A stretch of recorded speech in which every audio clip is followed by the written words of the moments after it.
আসসালামু আলাইকুম প্রিয় চাকরি প্রার্থী ভাই ও বোনেরা, আজকে আপনাদের জন্য বিশাল বড় একটা নিয়োগ বিজ্ঞপ্তি নিয়ে হাজির হলাম। আর সেটা হলো বাংলাদেশ পল্লী বিদ্যুতায়ন বোর্ডে বিশাল বড় একটা সার্কুলার প্রকাশ করেছে। এখানে প্রায় 764 জন লোক নিবে। তো আপনারা ধৈর্য সহকারে দেখবেন, আমরা সম্পূর্ণ ভিডিও নিয়ে আলোচনা করব। এখানে পদের বিপরীতে কত টাকা চার্জ করবে এবং কোন কোন জেলার প্রার্থীগণ আবেদন করতে পারবে এবং শিক্ষাগত যোগ্যতা কি প্রয়োজন হবে টু জেড আলোচনা করার চেষ্টা করবো। আপনারা ধৈর্য সহকারে সম্পূর্ণ ভিডিওটা দেখুন কি বলছে তারা বিজ্ঞপ্তিতে।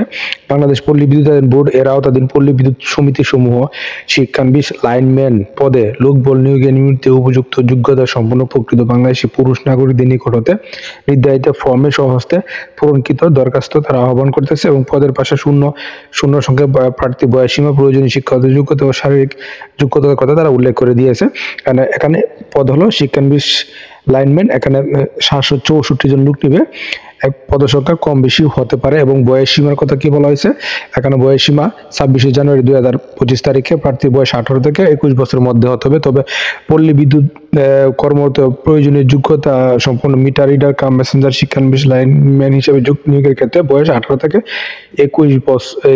থেকে সর্বোচ্চ 21 বছর হতে পারে এবং শিক্ষাগত যোগ্যতা এসএসসি বা সমমান পরীক্ষা বিজ্ঞান বিভাগ থেকে ন্যূনতম আপনার 3 পয়েন্ট থাকতে হবে। জিপিএ 5 এর মধ্যে 3 পয়েন্ট পেয়ে উত্তীর্ণ হতে হবে বিজ্ঞান বিভাগ থেকে। এবং শারীরিক যোগ্যতার কথা কি বলা হয়েছে, অবশ্যই সুস্বাস্থ্যের অধিকারী হতে হবে, কঠোর পরিশ্রমী সহ বৈদ্যুতিক খুঁটি ও স্থাপনায় ওঠানামায় সক্ষম থাকতে হবে এবং অবশ্যই দৈহিক পরিশ্রম করার সদিচ্ছা ও স্বাভাবিক প্রবণতা থাকতে হবে এবং কাজের মাধ্যমে শিক্ষণ এর আগ্রহ সমতা থাকতে হবে। অবশ্যই শারীরিক উচ্চতা ন্যূনতম 5 ফুট 4 ইঞ্চি এবং ওজন ন্যূনতম 100 পাউন্ড এবং বুকের মাপ স্বাভাবিক অবস্থায় আপনার 30 ইঞ্চি এবং স্মৃত অবস্থায় 32 ইঞ্চি এবং 7 মিনিটে 1 মাইল মিনি ম্যারাথন দৌড় দিতে এবং প্যারালাল আর বিরতিবিহীনভাবে পরপর ন্যূনতম 5 বার বুক ডাউন পর্যন্ত আপনার ওঠানামায় সক্ষম হতে হবে এবং বিদ্যালয়ে শারীরিক চর্চা বিষয়ক ক্রীড়া কর্মে পারদর্শী প্রার্থীকে তারা অগ্রাধিকার প্রদান করবে। এবং বেতন কাঠামোর কথা কি বলা হয়েছে দেখেন, এখানে প্রবেশ বেতন কাঠামো 2016 অনুযায়ী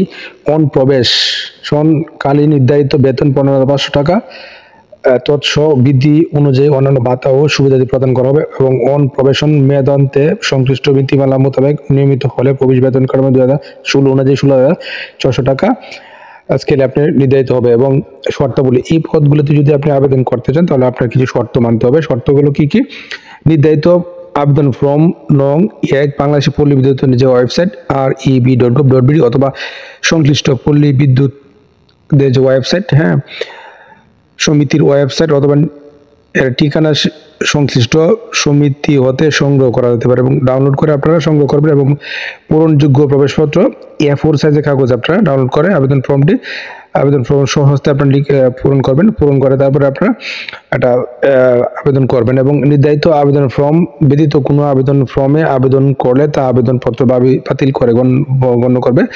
এবং আপনার এই পদগুলিতে আবেদন করতে গেলে আপনার কাছ থেকে দেখেন প্রবেশ আবেদনপত্রের সঙ্গে প্রার্থীর শিক্ষাগত যোগ্যতা, এসএসসি পরীক্ষা, মূল সাময়িক পত্র বা মূলপত্র, মার্কশিট এবং প্রশংসাপত্র এখানে গ্রহণযোগ্য নয়। এখানে ফটোকপি এবং নাগরিকত্বের সনদপত্র, সদ্য তোলা 4 কপি পাসপোর্ট সাইজ আকারের ছবি প্রথম শ্রেণী গেজেটের কর্মকর্তা কর্তৃক সত্যায়িত করতে হবে এবং 50 টাকা মূল্যমানের ক্রস পোস্টাল অর্ডার এবং পে অর্ডার বা ব্যাংক ড্রাফট সিনিয়র ম্যানেজার অথবা জেনারেল ম্যানেজার ক্রমিক নং 13 উল্লেখিত নিজ জেলার সংশ্লিষ্ট পল্লী বিদ্যুৎ সমিতি এর অনুকূলে সংযুক্ত করতে হবে এবং পোস্টাল অর্ডার বা ব্যাংক ড্রাফট বা পে অর্ডার ব্যতীত আবেদনপত্র প্রেরণ করা হলে তা গ্রহণযোগ্য হবে না।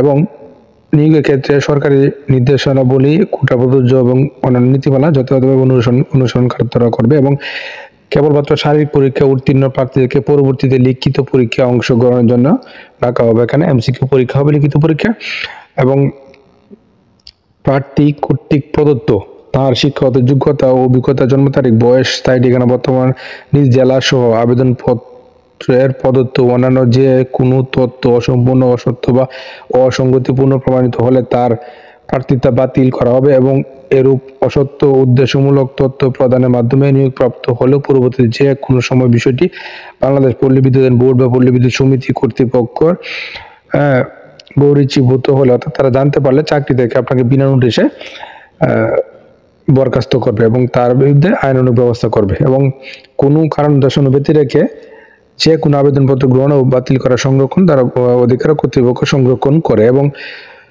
শারীরিক পরীক্ষায় অংশগ্রহণের জন্য শিক্ষাগত যোগ্যতা অবশ্যই মূল কপি আপনাকে প্রদর্শন করতে হবে এবং শারীরিক